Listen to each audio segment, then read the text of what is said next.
I enjoyed a lovely conversation with Stefan Lorenzutti, poet and co-publisher who runs Bored Wolves with his wife Joanna. He shares stories about becoming a poet, inspired by Frederick the Mouse, sharing his work with friends after hours spent at the coffee shop, moving to Poland and feeling isolated and alone until creating the growing community of poets, artists, and artist-poets whose work is now published by Bored Wolves. Here's my conversation with Stefan.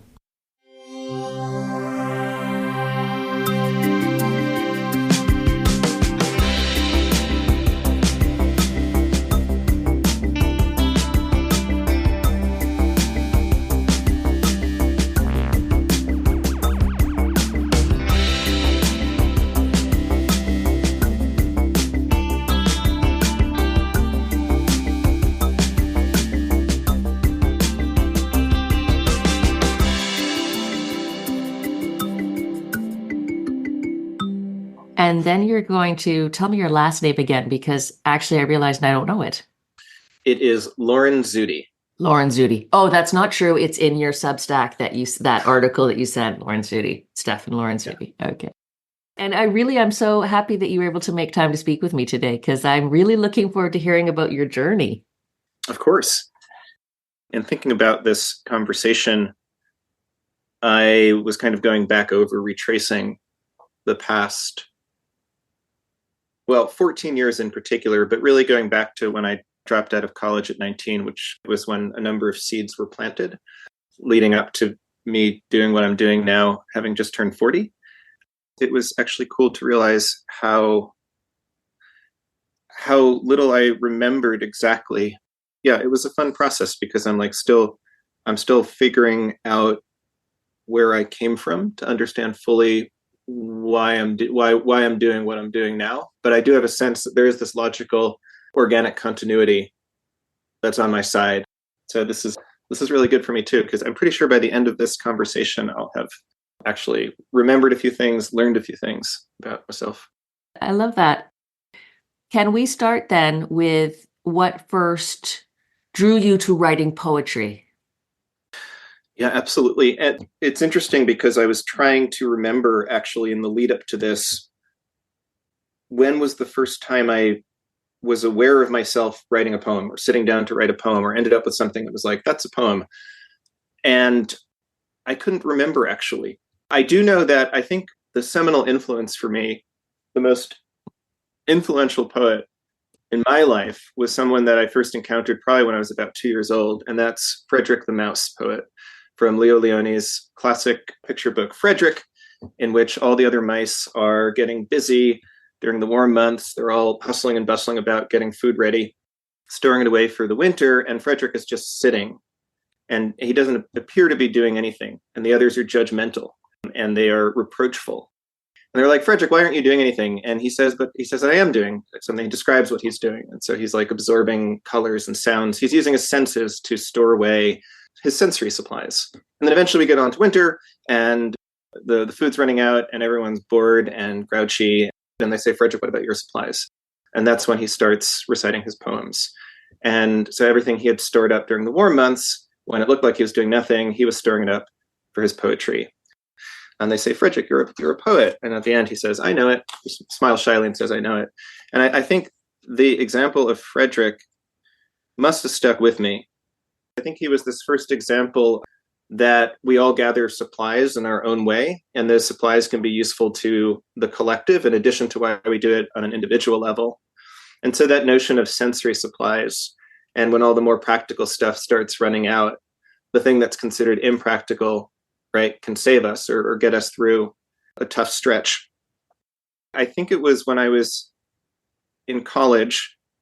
I was 18 or 19 years old at Williams College in Northwestern Massachusetts. I had come there from New York. I didn't last very long, I should say. I dropped out of college, and that's the best decision I ever made. But I was there for a few months, and I was so miserable.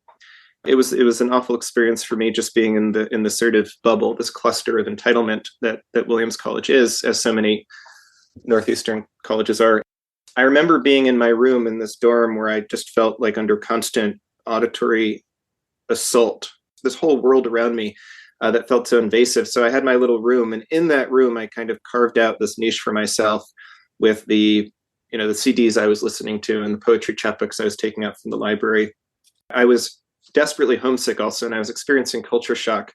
And I remember writing a poem about myself in the cinema in New York the previous Thanksgiving, and a sort of out-of-body experience I had watching a movie, and kind of how you can both be slouching down in your seat and sliding off as you're kind of transported up toward the screen, toward the glow. And I don't remember what the movie was, but it was my first understanding that I could use poetry to enter a trance-like state that would allow me to escape where I was.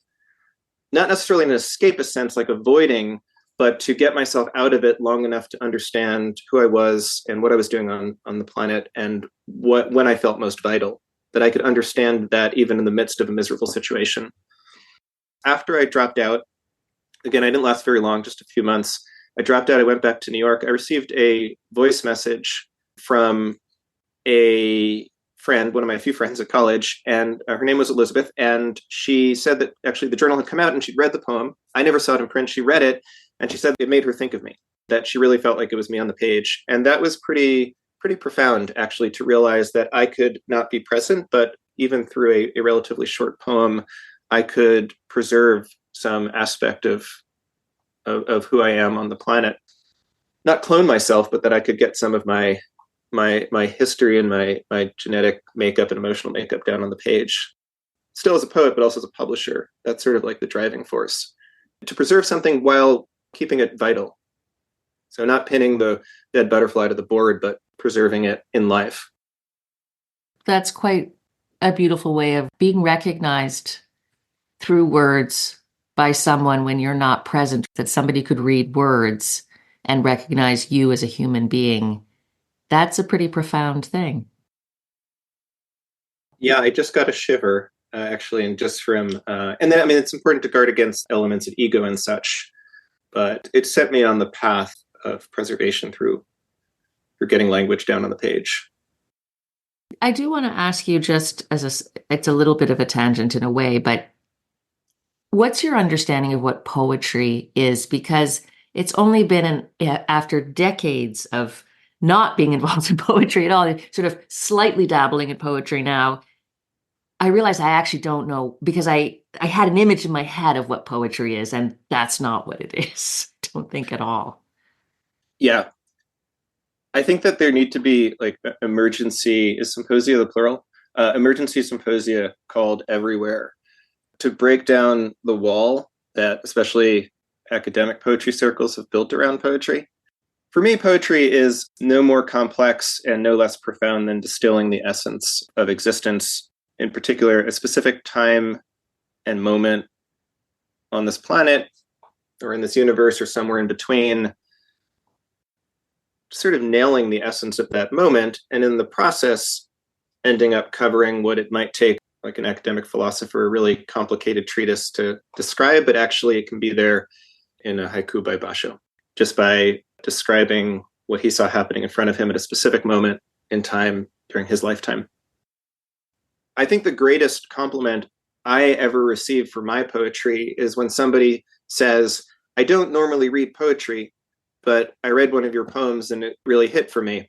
Or I don't understand poetry, but da da da da. And I say, well, hold on a second, you do understand poetry. Literally what you've described is that you understand poetry. But anyway, when somebody who has sort of been conditioned or in some way bullied or intimidated into believing that poetry is beyond them, and that's a lot of people. It's like almost a conversation I have every day or other day. And this is kind of one of my central, to the extent that I have a mission with a capital M, it's to just to get folks, not to get folks reading and liking poetry, but to understand that they already do read and like and understand and respond to poetry. It's like when people say, I don't know how to draw, I don't understand drawing. And I'm like, no, it's just you have a judgment about how you use, but everybody can, it's a very democratic act, right? Anybody can pick up a pencil or a pen, and if they have a piece of paper, they can draw something, or they can use anything to make a mark. They can use a piece of charcoal, they can use a stick that they found outside, they can draw on the ground. And it's almost like the soccer of visual arts. Like you can kick around anything. Anybody can play soccer anywhere in their football in Europe, anywhere in the world. And I think poetry, in a sense, is like the soccer of writing. It's fundamental in the sense, it's accessible to everybody, I think, in a way that other kinds of writing might not be. But we have to let go of all our ideas of what poetry is as this very elite kind of very academic, very specific, scary act. And actually, no, it's accessible to everybody, I think. Absolutely. And to the extent of a ball made out of rags or something, one of my heroes is W.G. Sebald, and a lot of his greatest poems were written on napkins. And I think literally on hotel pads or napkins when he was on trains across Europe. And so, yeah, if you have the writing utensil and something to write on, and this not just desire, but this need, this yearning, I think, this moment in time, something about it actually transcends the moment. There is this fundamental significance to it. Can I nab that? We've done a lot of books in which there's poetry written by people who never wrote a poem before, an artist who can't write, or as they say. But then what happens a lot, I'll notice, is just in conversation, you can often get a sense of if someone's capable of poetry. Because a lot of times I'll be corresponding, say, with a painter, and I'll ask them a specific question about one of their canvases or some aspect of how they work in the studio. And even just in a text message, they'll send something back or 3 messages in a row, and I'll stop because they just wrote a prose poem. And from that, I'll realize, wait a minute, do you, and they'll never admit to writing poetry or even think that they ever did. But from that response, all of a sudden I understand, like, hold on, you have poetic capability and potential. You're probably already doing it without even realizing it.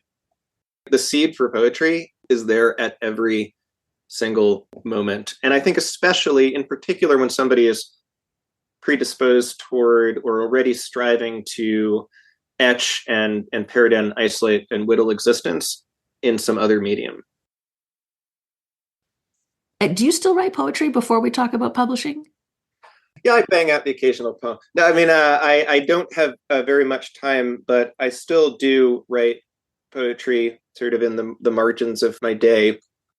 And actually, sometimes in the process of working on a poem with a poet, that actually ends up unlocking something in me, catalyzes. I get excited, and then I go off and write something I didn't plan on writing. For the most part, though, it's kind of in the margins of being a publisher and an editor-publisher. I do consider being a poet an important element of who I am as a publisher. But in some ways, I guess sort of an overarching theme of my life right now is I was actually kind of an unhappy writer, and I'm a very happy, blessed feeling publisher who does enjoy writing a lot more now than I did before, when it was the primary thing that I was doing. Interesting. Okay, so let's talk about that journey of yours towards publishing, how that happened. I think it began when I was 18 or 19. I was going down to the coffee shop constantly. I was doing a lot of collage work at home. For me, it wasn't enough to just have that one collage. I would also writing and then printing out my writing, but it wasn't enough just to have that manuscript printed out. I had to combine these elements. And so I would cut out the writing and I would cut out different visual elements. I was always also photocopying books and picture books and art books, and then cutting stuff out and appropriating it and combining it with my words. And then I had that collage, but again, I don't know why, but for some reason that wasn't enough. I had to go to the copy shop, and I had to experience the alchemical magic of putting it under the lid, pressing the button, and out comes a reproduction of it, preservation of it. That was an essential step for me even then. I would print multiple copies of stuff, and then I would go around New York to my friends, and I would slip what I had done under their apartment doors, or drop something into a mailbox. And there might have only been, 5 copies of something, but I definitely had that need to disseminate, to share. And although there were only 5 copies, I mean, it was of central importance, right? I mean, this was like Shakespeare's folio. I mean, this was really crucial to me that these got to the 5 people. And I would even have this feeling when I'd done something that I was proud of, that I was walking to a friend's house to slip it under their door. And I was like, I really cannot be hit by a bus until I slide this under the door. And I think I still have that feeling, absolutely still have that feeling when we're working on our editions and we are preparing to share the work of our poets and artists and poet artists. This feeling of like, we need to get it out before something happens. I started Bored Wolves originally because I wanted to do everything myself. I didn't want to just hand off my manuscript to a publisher and have no say over any other element of design, paper choice, typography, cover artist. That always seemed nuts to me. So I knew I wanted to do it all myself, or in fact, collaborating with my co-publisher, Joanna, who's also my wife. She had a background in publishing and book production. And so working together with her, I suddenly saw that there was a way for me to do more than 5 copies, to do actual books and editions. I knew what I wanted to do was to publish other people. And I don't think I was ready, though, yet. I think I might have been a little bit too much of a control freak. Having just worked on my own poetry, editing my own poetry, working closely with graphic designer, choosing paper, choosing typography, choosing the cover, I'd sort of gotten so used to making every decision. I might have been tyrannical.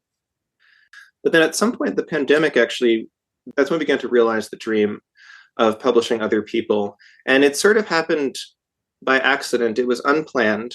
I do know that the early pandemic period was when, I had a conversation with myself that I'm sure a lot of creators had, which is like, does the world need poetry? Does anybody need what I'm doing? Da, da, da, da, da. And of course, it's a ridiculous question because more so than ever, but still that sort of existential doubt began to creep in.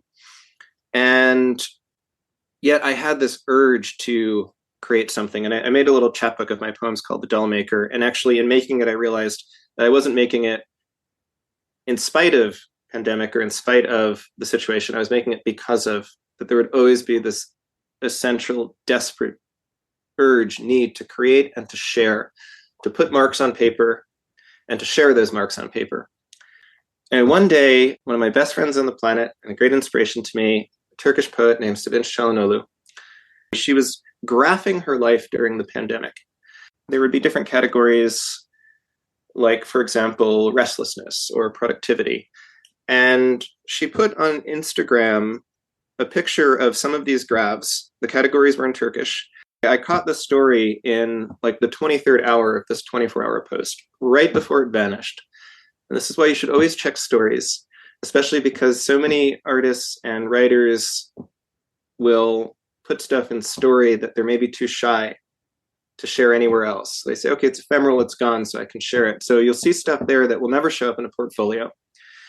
And I saw Sevinç's drawing and I immediately wrote to her. I said, what is this? What are these graphs? Because I didn't know because they were in Turkish. And within like an hour, she didn't actually answer by telling me what it was. She actually created a whole new set with English titles for the categories. And she sent me pictures of those. And I was kind of gobsmacked that she had actually created something new in order to explain to me what the thing she'd already created was. And I saw those graphs and I loved how they were so intimate. And we'd already been planning on working on something else, but then this came about completely accidentally and we did it. And I'm so proud we did it also because it was even for Sevinç to scan the graphs was really complicated at that point. And that was sort of the beginning. All of a sudden it was like, okay, we're publishing somebody not named me. This is great. This is the dream. I began reaching out to writers and artists that inspired me, people I'd known for years, or also people I had met through friends or somebody whose work I just stumbled on. And I wouldn't say I began initiating collaborations, but just began talking to people about what they were doing, what they were feeling, what they were making, what they wanted to make, ways that they were stuck. So all these questions from like, what type of pencil do you use to what do you feel the need to express? These conversations led to friendships, which led to projects that were initiated without even me fully understanding that we were on the cusp of becoming a full-time publisher. It was, in fact, it was insane what we did. It was crazy, but I'm so glad that we didn't sit down and say, okay, first we need to plan this out. These collaborations, we need a master plan. Where's the funding going to, we need to pick the grants we're going to apply for, and then once we have everything in place, then we can do that. And we didn't do that. It was quite risky, but it worked out somehow. It wasn't a complete debacle. I should note that my wife and I, my co-publisher, we both had worked in publishing for many, many years. We had worked on artist books We'd both been in publishing going back into our 20s. We'd worked on over 100 books together, non-board wolves. So we were ready. It didn't come out of nowhere in that sense. We understood what we were doing. We took the shot, and we took it because we found people who trusted us. And that was like the most significant thing too. It astonishes me the number of, I'm trying not to cry, the number of people who trusted us with their material autumn of 2020 into 2021.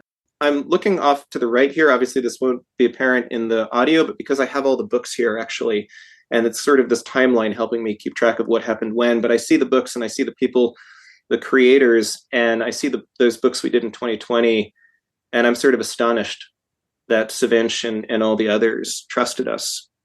That I will never forget. I'm forever grateful for that trust.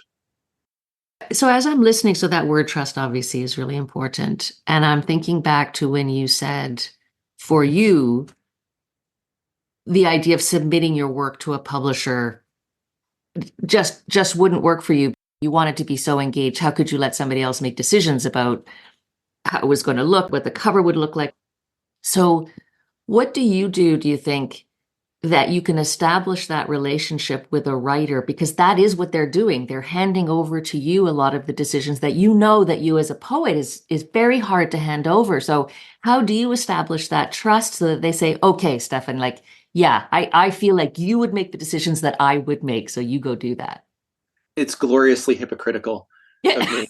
But I think something about the fact makes them realize that they can trust you, because they're like, you're the guy who can't trust other people, so we can trust you. It depends on the individual. We've always attempted to have the poet or the artist, or the poet artist or artist poet. They're usually the people we work with. They're quite hyphenated, inspiringly hyphenated creators, and they'll be part of the process. And that will depend on the person. So I'm always sort of adapting to the person and how much I sense they do want to be involved in some of the, for example, the aesthetic decisions. Savinch is actually a good example. We ended up doing a book of her poetry called A Promenade at Home, translated from the Turkish.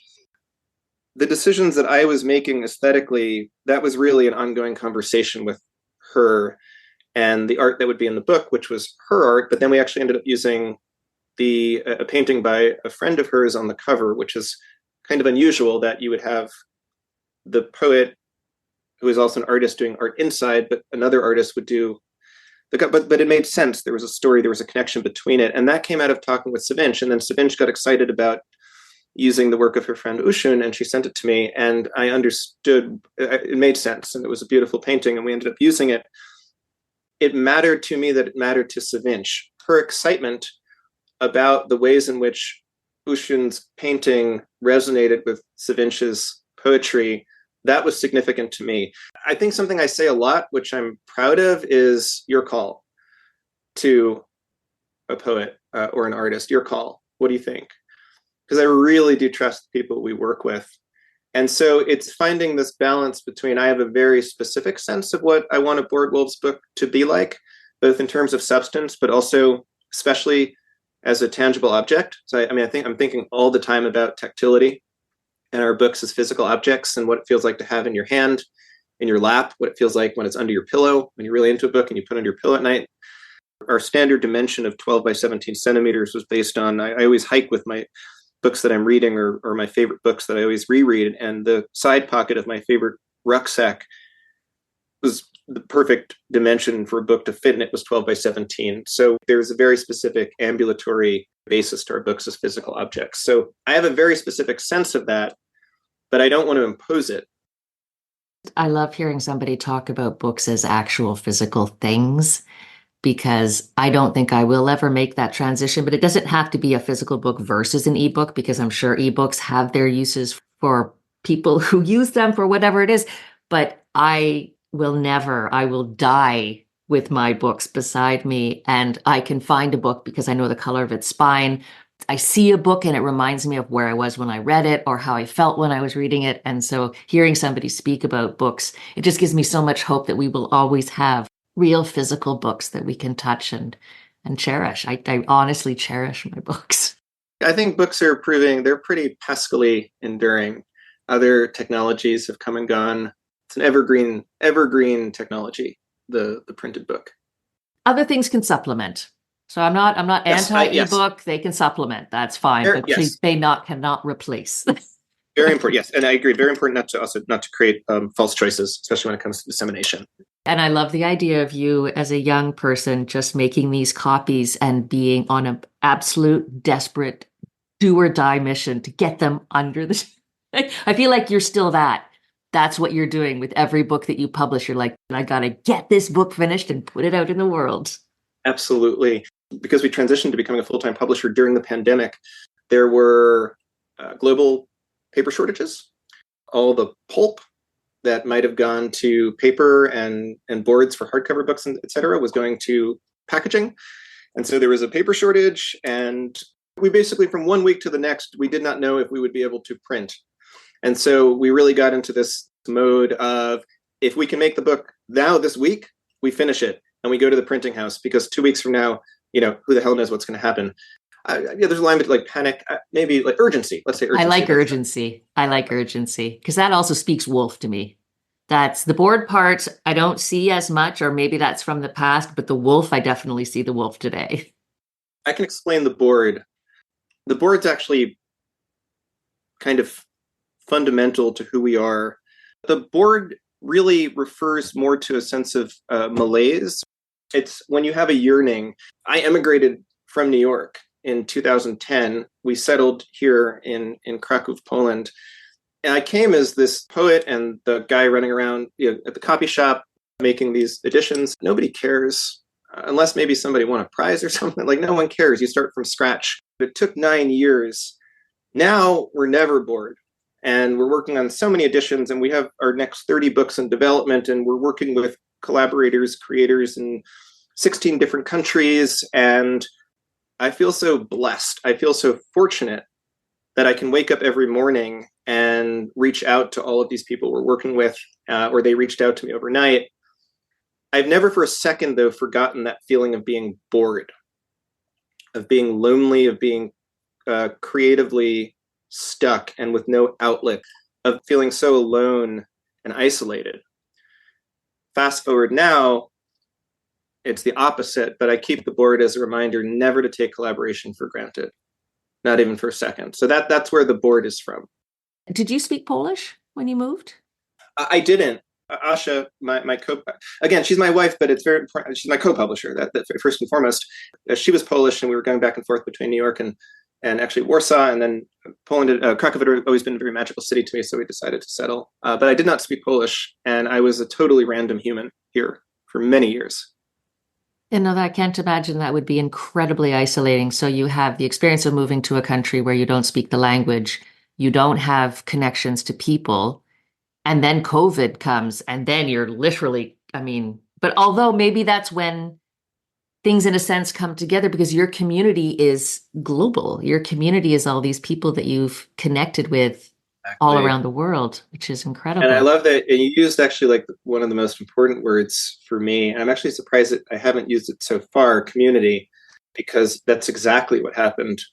Now that community is 16 countries, and a lot of our authors are immigrants themselves. And a lot of people going through what I went through too, right? Figuring out how to put down roots also as a creator.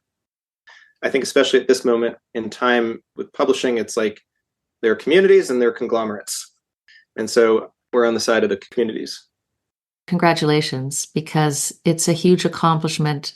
And it's something that you do, obviously, not just for yourself, but the other members of the community benefit hugely from that too, right? That's the incredible thing, is that you create this space for people to come and have their books done, or discover that they actually can also write in a way that's interesting to other people, so that they might call themselves an artist, but now they're an artist - poet, and even giving that space for people to be able to slip around in those identities, right? So a community is also a place where people feel like, oh, I don't have to be this defined unit thing that, is identified as a certain thing. I can just explore my various identities within a community that is safe and allows me to express myself in different ways. Like, that's a very special kind of community to be able to create. Even just for me here, you like described a decade of my life. And I'm sure that other people who will hear that, there is that same that looking for that community as opposed to like a scene. A scene is where people get people get locked into roles, right? And scenes or whatnot, and it's hierarchical, and there's always someone behind someone with a knife. But community is circular, and you come with it's like a potluck where you bring something and you get something, right? So I think you use the word safety and feeling safe, and that's really central. Also to my poetry, notions of feeling safe and comfort zone. And comfort zone is a positive thing, not as like, you should get out of your comfort zone, but like, no, I've been searching for my comfort zone my whole life. And so that feeling of safety and creative safety to then feel safe enough to take risks, to do radical things, put yourself out there, to make yourself vulnerable. Thanks to Stefan for taking the time to speak with me. And you can learn more about Stefan and Board Wolves by checking out boardwolves.com and on Instagram at boardwolves.